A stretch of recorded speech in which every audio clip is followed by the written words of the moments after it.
टुनटुनी अपने पिता के साथ एक जंगल में रहती थी। उसकी माँ को गुजरे हुए 2 साल हो चुके थे। एक दिन टुनटुनी के पिता बीमार पड़ गए। बीमारी की हालत में वो सोचने लगा, इतनी ज्यादा तबीयत खराब है, अगर मुझे कुछ हो गया तो टुनटुनी की देखभाल कौन करेगा। मैं आज ही अपने मालिक को बुलाऊंगा कि वो मेरी बेटी को गोद ले ले और उसकी अच्छी तरह से देखभाल करे। आखिर मैंने अपने मालिक की इतनी सेवा जो की है, मालिक मेरी बातों को नहीं टालेंगे। 2 दिन से बीमारी के कारण टुनटुनी का पिता टुन्नू काम पर नहीं जा रहा था। तब उसका मालिक कहता है, अरे टुन्नू, क्या हुआ भाई तुम्हें? तुम 2 दिनों से काम पर नहीं आ रहे हो, इसलिए मैं तुम्हें आज देखने के लिए आया हूँ। सेठ जी, अच्छा किया जो आप आ गए। मैं आज ही आपको याद कर रहा था। ऐसा लगता है अब मैं नहीं बचूंगा सेठ जी। ये मेरी बेटी है टुनटुनी। मैं चाहता था आप इसकी देखभाल करें। ठीक है टुन्नू, मैं अपनी पत्नी से पूछकर तुम्हें बताऊंगा। घर जाकर कड़कनाथ अपनी पत्नी सुंदरी कौवी को ये बात बताता है। सुंदरी कौवी, मेरे कारखाने में एक पक्षी काम करता है। आजकल वो बहुत बीमार है। वह चाहता है कि मैं उसकी बेटी को गोद ले लूं। क्या तुम उसके लिए राजी हो?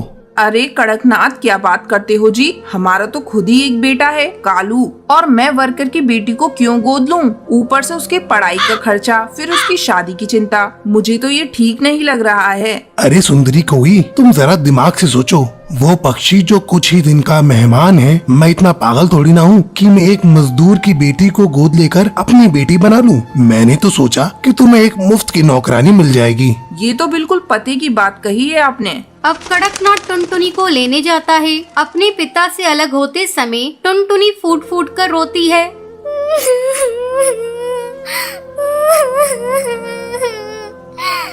बाबा, मुझे अपने से अलग मत करो। मैं आपसे अलग होकर कैसे रहूंगी? बाबा, मैं आपको छोड़कर कहीं नहीं जाऊंगी। जा मेरी बच्ची, इसी में तेरी भलाई है। कड़कनाथ टुनटुनी को घर लाता है। घर आकर कड़कनाथ अपने काम में बिजी हो जाता है और सुंदरी कौवी टुनटुनी से मीठी मीठी बातें करने लगती है। टुनटुनी, तू कुछ खाएगी? नहीं माँ, मुझे भूख नहीं है। अरे सुन टुनटुनी, मैं तेरी कोई माँ नहीं हूँ। तू मुझे मेम साहब कहा कर। चल अब जा जाकर रसोई में सो जा। अगली सुबह सुंदरी कौवी टुनटुनी के पास जाती है। ए टुनटुनी, चल अब उठ। हमारे यहाँ इतनी देर तक कोई नहीं सोता। मैम साहब, रात में मुझे नींद नहीं आई। वो मुझे अकेले सोने की आदत नहीं है। तुझे तो अब सोना पड़ेगा। तू अकेले सोने की आदत डाल ले। चल अब झटपट उठकर मेरे साथ काम में हाथ बटा। टुनटुनी सुंदरी के साथ काम में हाथ बटाने लगती है। शाम को कड़कनाथ जब ऑफिस से आता है, टुनटुनी, मेरे लिए ठंडा पानी लेकर आओ। अभी लाती हूँ साहब। ये लीजिए साहब। कैसा पानी है? मैंने तुम्हें ठंडा पानी लाने को कहा था और तूने नल का पानी लाकर मुझे दे दिया। सारा मूड खराब कर दिया। ये कहकर कड़कनाथ टुनटुनी को एक थप्पड़ लगा देता है। धीरे धीरे समय गुजरने लगता है। एक दिन कड़कनाथ को कारखाने में खबर मिलती है कि टुनटुनी के पिता की मौत हो गई। कड़कनाथ ये बात टुनटुनी को नहीं बताता। अब कड़कनाथ और उसकी पत्नी सुंदरी कौवी टुनटुनी पर पहले से भी ज्यादा अत्याचार करने लगते हैं। एक रात जब टुनटुनी सोई हुई थी, तब उसके सपने में उसके पिता आते हैं और उससे मिलने की इच्छा जाहिर करते हैं। बेटा, मैं तुमसे मिलना चाहता हूँ। काफी दिन तुझे देखे हुए हो गए। टुनटुनी सपने में अपने पिता को देखकर बेचैन हो जाती है। अब टुनटुनी सुंदरी कौवी के पास जाती है। उस समय कड़कनाथ और सुंदरी कौवी सो रहे थे। टुनटुनी दरवाजा खटखटाने लगती है। मैम साहब, जल्दी दरवाजा खोलिए। मुझे अपने बाबा से मिलने जाना है। मेरे बाबा मुझे बुला रहे हैं। मैं अपने बाबा के पास अभी इसी वक्त जाऊंगी। अरे टुनटुनी, इतनी रात हो गई है, तुम हम लोगों को परेशान क्यों कर रही हो? कौन सी आफत आ गई? मैम साहब, अब मैं यहाँ एक पल नहीं रहूंगी। मेरे बाबा मुझे बुला रहे हैं। मैं अपने बाबा के पास अभी जाऊंगी। चुप हो जा कमबख्त, सारी नींद खराब कर दी। कल सुबह बात करेंगे, चल अब भाग यहाँ से। टुनटुनी रोती रह जाती है, लेकिन कड़कनाथ और सुंदरी कौवी पर उस बच्ची के रोने का कोई असर नहीं होता। ये सब कालू कौवा देख रहा होता है और कालू को टुनटुनी पर दया आती है, लेकिन कालू कौवा कुछ कर नहीं पाता। एक दिन सुंदरी कौवी टुनटुनी को बेवजह पीट रही होती है, तभी कालू कौवा वहाँ आता है और टुनटुनी को बचा लेता है। माँ, आपने जरा से भी दया नहीं है। कोई इस तरह किसी को मारता है क्या? अब टुनटुनी यहाँ नहीं रहेगी, मैं कल ही इसे इसके बाबा के यहाँ छोड़ कर आता हूँ। अगले दिन कालू कौवा टुनटुनी को उसके बाबा से मिलाने ले जाता है। वहाँ जाकर टुनटुनी को पता चलता है कि उसके बाबा अब इस दुनिया में नहीं रहे। ये सुनकर टुनटुनी बहुत रोती है। तभी कालू कौवा टुनटुनी से कहता है, टुनटुनी, अब तो तुम्हारे बाबा भी चल बसे और मेरे घर तुम ठीक से रह नहीं पाओगी। मेरी माँ तुमको चैन से रहने नहीं देगी। तुम अब अकेली हो। तुम बुरा न मानो तो मुझसे शादी करोगी? टुनटुनी को कालू कौवे की बात सुनकर अच्छा लगता है और टुनटुनी इसको शादी के लिए हाँ कर देती है। फिर वो दोनों एक साथ खुशी खुशी रहते हैं।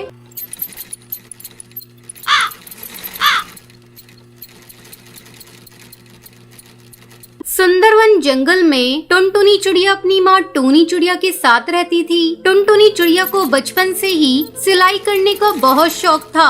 जब भी उसे समय मिलता वो अपनी माँ की सिलाई मशीन निकाल कर उस पे सिलाई करने लगती। माँ, ये देखो ना, मैंने कितनी अच्छी फ्रॉक सिली है।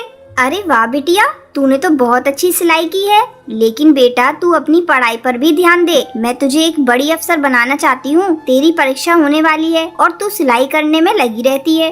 माँ, मुझे सिलाई करना अच्छा लगता है। मैं पढ़ाई के साथ साथ सिलाई करना भी सीखूंगी। मैं कुछ नहीं जानती। आप मेरा दाखिला किसी सिलाई सेंटर में करवा दो। ठीक है टुनटुनी, जब तेरा इतना ही मन है तो मैं तेरा दाखिला किसी सिलाई सेंटर में करा देती हूँ। अगले दिन टूनी चिड़िया टुनटुनी का दाखिला एक सिलाई सेंटर में करवा देती है। अब टुनटुनी पढ़ाई के साथ साथ सिलाई भी मन लगाकर सीखने लगती है। कुछ ही दिनों में टुनटुनी की स्कूल की पढ़ाई हो जाती है। एक दिन टूनी की सहेली बबली कबूतरी उसके घर आती है। अरे टूनी, ओ टूनी, कहाँ है? जल्दी आ। तब टुनटुनी चिड़िया कहती है, आंटी, वो माँ घर पर नहीं है, पड़ोस में गई हैं। आप बैठिए, मैं उन्हें अभी बुला कर लाती हूँ। तुम टुनटुनी हो ना? कितनी बड़ी हो गई है। जब मैंने तुझे देखा था उस समय तू बहुत छोटी थी। पहचाना मुझे? मैं तेरी बबली आंटी हूँ। टुनटुनी, तू जाकर अपनी माँ को बुला ला। टुनटुनी चिड़िया पड़ोस में अपनी माँ को बुलाने के लिए चली जाती है। थोड़ी देर बाद टुनटुनी चिड़िया अपनी माँ को लेकर घर आती है। अरे बबली कबूतरी, तू कब आई? टुनटुनी, तू जाकर चाय बना ला। फिर टूनी चिड़िया बबली कबूतरी से बातें करने लगती है। बबली कबूतरी टूनी से कहती है, टूनी, तेरी बेटी बहुत प्यारी है। मैं इसे अपने घर की बहू बनाना चाहती हूँ। मेरा बेटा बंटी एक वकील है और उसके लिए मुझे तेरी बेटी जैसी ही एक संस्कारी बहू चाहिए थी। तेरी बेटी मुझे बहुत पसंद है। तुझे इस रिश्ते से कोई एतराज तो नहीं है ना? नहीं नहीं बबली कबूतरी, ये तुम कैसी बातें कर रही हो? मुझे इस रिश्ते से कोई एतराज नहीं है। मैं लाख कोशिश करके भी इतना अच्छा रिश्ता ढूंढ नहीं पाती। जल्दी टुनटुनी चिड़िया और बंटी कबूतर की शादी हो जाती है। शादी के कुछ ही दिन में टुनटुनी चिड़िया एक बच्चे की माँ बन जाती है। ससुराल में सभी लोग उससे खुश थे। एक दिन बंटी कबूतर टुनटुनी चिड़िया से कहता है, टुनटुनी, आज ऑफिस में कुछ ज्यादा ही काम है। मैं रात को देर से घर लौटूंगा, तो मेरा इंतजार मत करना। इतना कहकर बंटी कबूतर वहाँ से चला जाता है। लेकिन थोड़ी देर बाद कालू कौवा तेजी से उड़ता हुआ उसके घर आता है। गजब हो गया टुनटुनी बहन। जब बंटी कबूतर अपने ऑफिस जा रहा था तब एक बाज ने उस पर हमला कर दिया, जिसमें उसकी मौत हो गई। इतना सुनते ही टुनटुनी चिड़िया रोने लगती है।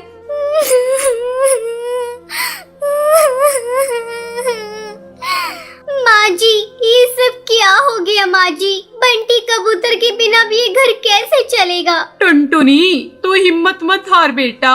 ऊपर वाले की मर्जी के आगे किसी की नहीं चलती। इस तरह कुछ दिन गुजर जाते हैं। टुनटुनी चिड़िया अपना दुख भुलाकर सिलाई का काम करना शुरू कर देती है। आस पड़ोस के पक्षी उसके पास अपने कपड़े सिलवाने के लिए आने लगते हैं। एक दिन हरी काकी उससे कहती है, टुनटुनी, तू तो इतनी अच्छी दर्जी है, इसके बारे में तो मुझे पता ही नहीं था। कम पैसों में बहुत अच्छे कपड़े सिल देती है। तू ऐसा कर, अपना एक बुटीक खोल ले।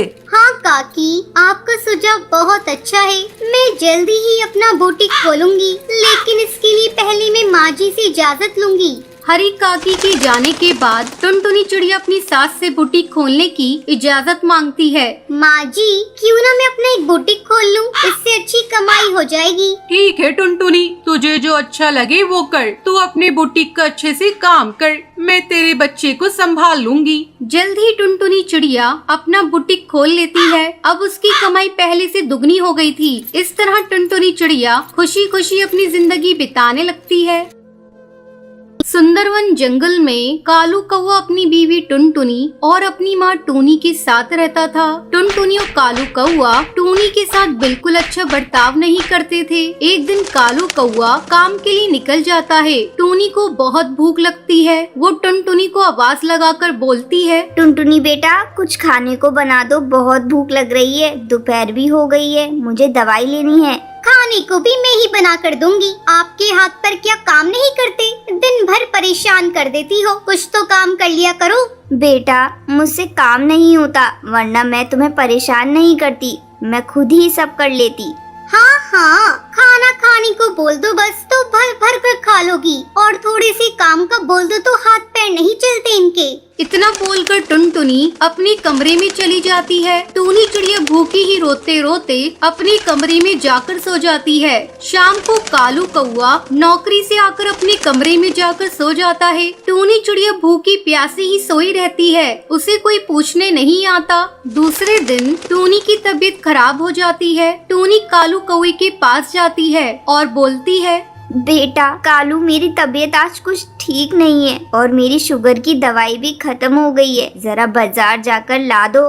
अरे माँ, तुम्हें पता है ना खर्चे कितने बढ़ गए हैं। मैं परेशान हो गया हूँ इन रोज रोज के खर्चों से। खैर, आपकी दवाई लाकर दे दूंगा। और सुनो माँ, टुनटुनी को परेशान मत करना, वो बेचारी थक जाती है पूरे दिन घर का काम करते करते। पर बेटा, मैंने कहाँ परेशान करा बहू को। चुप करो माँ, तुम्हारी नियत और सीरत मैं अच्छे से जानता हूँ। तुम बस चुपचाप एक कोने में पड़ी रहा करो। कालू अपनी माँ को बुरा भला कहकर काम पर चला जाता है। जब शाम को घर लौटता है तो टुनटुनी टीवी पर सीरियल देख रही थी और माँ टूनी एक कोने पर चुपचाप बैठी कालू बेटे का रास्ता देख रही होती है। कालू कौवा जैसे ही अंदर आता है, फिर टूनी उसके लिए पानी लेकर आती है और बोलती है, ले बेटा, पानी पी ले, थक गया होगा ना। हाँ हाँ, P low Kalu ji, P low. तुम्हारी माँ को ही तुम्हारी फिक्र है बस, मैं तो कभी तुम्हारे बारे में सोचती ही नहीं हूँ। ऐसा नहीं है बहू, तुम टीवी देख रही थी इसलिए मैंने पानी दे दिया, आखिर मेरा बेटा है। अरे, सब समझती हूँ मैं आपकी हरकतें, कितनी चालबाज हैं आप, घर में फूट पड़वाना चाहती हो।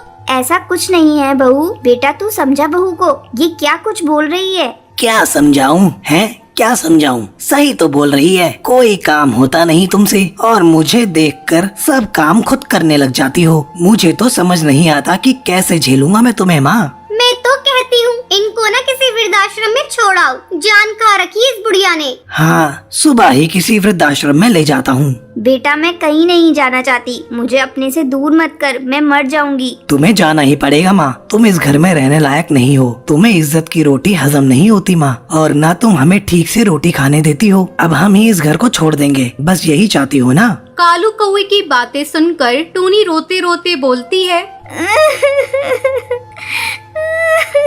नहीं बेटा, तू ऐसा मत बोल, मैं ही चली जाऊंगी। सुबह होते ही कालू कौवा अपनी बूढ़ी माँ को वृद्धाश्रम छोड़ आता है। थोड़ा समय बीत जाता है। एक दिन कालू कौवा और टुनटुनी लंच के लिए अपने दोस्त मिट्ठू तोता को अपने घर बुलाते हैं। मिट्ठू कालू से बोलता है, अरे यार, कितने सालों बाद मिले हैं अपन आज। हाँ यार, बहुत टाइम हो गया। आज तो भाभी जी के हाथ का खाना खाने को मिलेगा। पर भाभी, एक बात बोलूंगा, आंटी जैसी दाल की खिचड़ी कोई नहीं बना सकता। वो तो पूरे जंगल की बेस्ट कुक है। क्यों, है ना कालू कौवे?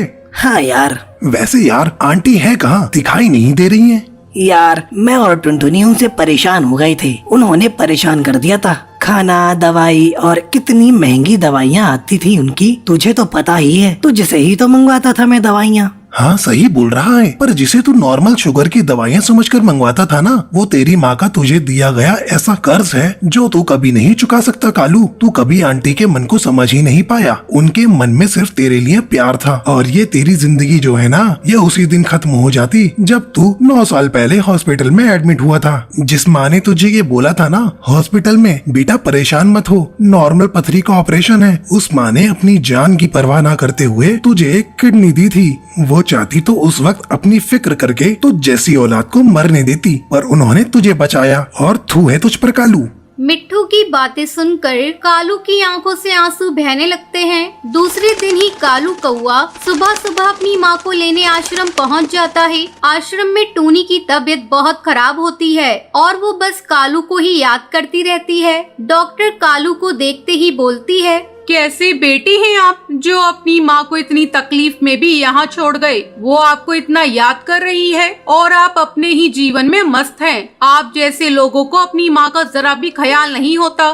डॉक्टर आप उन्हें ऐसे मत डांटिए, उनकी कोई गलती नहीं है, वो तो मैं ही बार बार बीमार पड़ती रहती हूँ। देखा कितनी अच्छी माँ है, तुम्हारी गलतियों को भी अपनी गलती बता रही है। तुम धन्य हो जो तुम्हारे पास माँ है। इस दुनिया में ऐसे भी पक्षी हैं जिनके पास माँ का साया तक नहीं होता।